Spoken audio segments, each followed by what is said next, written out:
ಎಲ್ಲರಿಗೂ ಬೆಳಗಿನ ಶುಭೋದಯಗಳು. ಇಂದು ನಮ್ಮ ಶಾಲೆಯಲ್ಲಿ ವಿಜ್ಞಾನ ತಂಡದಿಂದ ರಾಸಾಯನಿಕ ಕ್ರಿಯೆಗಳು ಮತ್ತು ಸಮೀಕರಣಗಳು ಎಂಬ ಪಾಠದಿಂದ ಸಣ್ಣ ಪ್ರಯೋಗವನ್ನು ಮಾಡುತ್ತಿದ್ದೇವೆ. ತಂಡದ ಹೆಸರು ಅಬ್ದುಲ್ ಕಲಾಂ, ತಂಡದ ನಾಯಕ ಧೀರಜ್, ತಂಡದ ಸದಸ್ಯರು ಜೀವನ್, ರಕ್ಷಿತ್.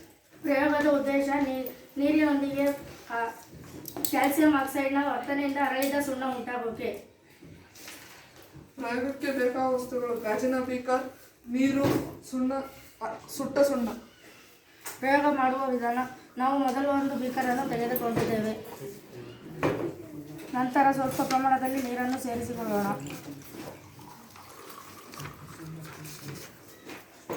ನಂತರ ಸುಟ್ಟ ಸುಣ್ಣವನ್ನು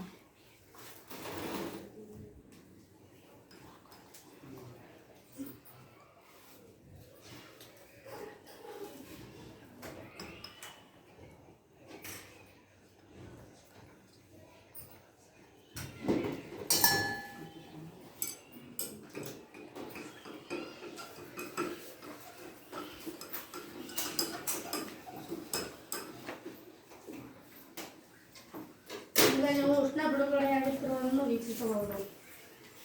ಯಾರಾದರೂ ಹೆಣ್ಮಕ್ಳ ಕಡೆಯಿಂದ ಒಬ್ರು ಹೋಗಿ ಅದನ್ನ ಮುಟ್ಟಿ ವೀಕ್ಷಣೆ ಮಾಡಿ. ಹೌದು, ಇದರಲ್ಲಿ ಬಿಸಿ ಅನುಭವ ಉಂಟಾಗುತ್ತಿದೆ. ಗಂಡ್ಮಕ್ಳ ಕಡೆಯಿಂದ ಒಬ್ಬ ವಿದ್ಯಾರ್ಥಿ ಹೋಗಿ. ಹೌದು, ಇದರಲ್ಲಿ ಈಗ ಬಿಸಿ ಉಂಟಾಗುತ್ತದೆ. ನೀವು ಕೂಡ ಪರಸ್ಪರ ಅದನ್ನ ಮುಟ್ಟಿ ಏನು ಅನುಭವ ಉಂಟಾಗ್ತಾ ಇದೆ ಹೇಳಿ. ಉಷ್ಣ ಬಿಡುಗಡೆ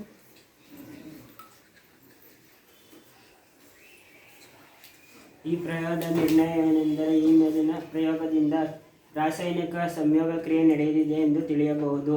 ಈ ಪ್ರಯೋಗದ ನಿರ್ಣಯ ನೀರಿನೊಂದಿಗೆ ಕ್ಯಾಲ್ಸಿಯಂ ಆಕ್ಸೈಡ್ನ ವರ್ತನೆಯಿಂದ ಅರಳಿದ ಸುಣ್ಣ ಉಂಟಾಗಿದೆ. ಇದು ಒಂದು ಬಹಿರುಷ್ಣಕ ಕ್ರಿಯೆಯ ಒಂದು ಧನ್ಯವಾದಗಳು. ಸಖಿ.